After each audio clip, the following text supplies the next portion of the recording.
ഗുരുവായൂർ ക്ഷേത്രത്തിൽ വന്നിട്ടുള്ള എല്ലാവരും തന്നെ കണ്ടിട്ടുണ്ടാവും കിഴക്കേ നടയിലായി നിൽക്കുന്ന മഞ്ജുളാൽ. ഈ ആലിന് മഞ്ജുളാൽ എന്ന പേര് വന്നതിനു പിറകിൽ രസകരമായൊരു ഐതിഹ്യമുണ്ട്. ഒരിക്കൽ ഗുരുവായൂർ ക്ഷേത്രത്തിനടുത്ത് തന്നെ താമസിച്ചിരുന്ന ഗുരുവായൂരപ്പന്റെ പരമഭക്തിയായ ഒരു വാരസ്യാരു പെൺകുട്ടിയായിരുന്നു മഞ്ജുള. നിത്യവും ഭഗവാനെ തൊഴാനായി വരുമ്പോൾ ഭഗവാന് ചാർത്താനായി ഒരു തുളസിമാല കൂടി കെട്ടിക്കൊണ്ടുവരിക പതിവായിരുന്നു.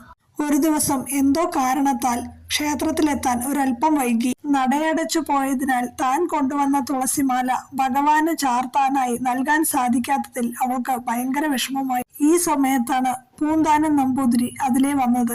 ദുഃഖിതയായി തുളസിമാലയുമായി ക്ഷേത്രത്തിന് മുൻപിൽ നിൽക്കുന്ന മഞ്ജുളയെ കണ്ട് പൂന്താനം കാര്യങ്ങളെല്ലാം ചോദിച്ചു മനസ്സിലാക്കി.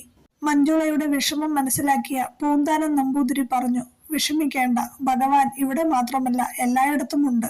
അതിനാൽ ക്ഷേത്രത്തിന്റെ കിഴക്കേ നടയിലുള്ള ആൽച്ചുവട്ടിൽ കാണുന്ന ശിലയിൽ ഭഗവാനെ സങ്കല്പിച്ച് ഈ മാല ചാർത്തിക്കൊള്ളൂ, ഭഗവാൻ അത് സ്വീകരിച്ചുകൊള്ളൂ. ഇത് കേട്ട മഞ്ജുള ആൽച്ചുവട്ടിലെത്തി മാല ചാർത്തി പ്രാർത്ഥിച്ച ശേഷം വീട്ടിലേക്ക് മടങ്ങുകയും ചെയ്തു. പിറ്റേ ദിവസം പുലർച്ചെ നട തുറന്ന് നിർമ്മാല്യം വാരുന്ന സമയം ഭഗവാന്റെ കഴുത്തിലെ ഒരു മാല മാത്രം എത്ര ശ്രമിച്ചിട്ടും മാറ്റാൻ കഴിയാത്തതുകൊണ്ട് മേൽശാന്തി അത്ഭുതപ്പെട്ടു. തന്നെയുമല്ല, ഇങ്ങനെ ഒരു മാല താൻ ഇന്നലെ ചാർത്തിയിട്ടുമില്ല. രാവിലെ നിർമ്മാല്യ ദർശനത്തിനെത്തിയ പൂന്താനം നമ്പൂതിരി മാല മാറ്റാനാവാതെ അത്ഭുതപ്പെട്ടു നിൽക്കുന്ന മേൽശാന്തിയോട് തലേന്ന് മഞ്ജുള ആലിൽ ചാർത്തിയ മാലയുടെ കാര്യം പറഞ്ഞു. മഞ്ജുള ചാർത്തിയ ആ മാല മാറ്റിയതിനു ശേഷം മാത്രമാണ് ഭഗവാന്റെ കഴുത്തിലെ മാല മാറ്റാനായത്.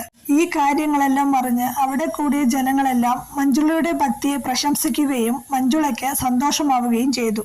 അതിനുശേഷമാണത്രേ ഈ ആലിന് മഞ്ജുളാൽ എന്ന പേര് വന്നത്. പഴയ ആൽമരം വീണുപോയെങ്കിലും തൽസ്ഥാനത്ത് മറ്റൊരു ആൽമരം നട്ടുവളർത്തിയിട്ടുണ്ട്. കിഴക്കോട്ട് അഭിമുഖമായി ഭഗവാന്റെ വാഹനമായ ഒരു വലിയ ഗരുഡ ശില്പവും ഒരു ദീപസ്തംഭവും പൂന്താനം നമ്പൂതിരിയുടെ ഒരു ശില്പവും ഒക്കെ സ്ഥാപിച്ചിട്ടുണ്ട്. സമസ്ത കേരള വാര്യർ സമാജത്തിന്റെ ആഭിമുഖ്യത്തിൽ എല്ലാ വർഷവും മഞ്ജുളാ ദിനവും ആഘോഷിച്ചു വരുന്നു.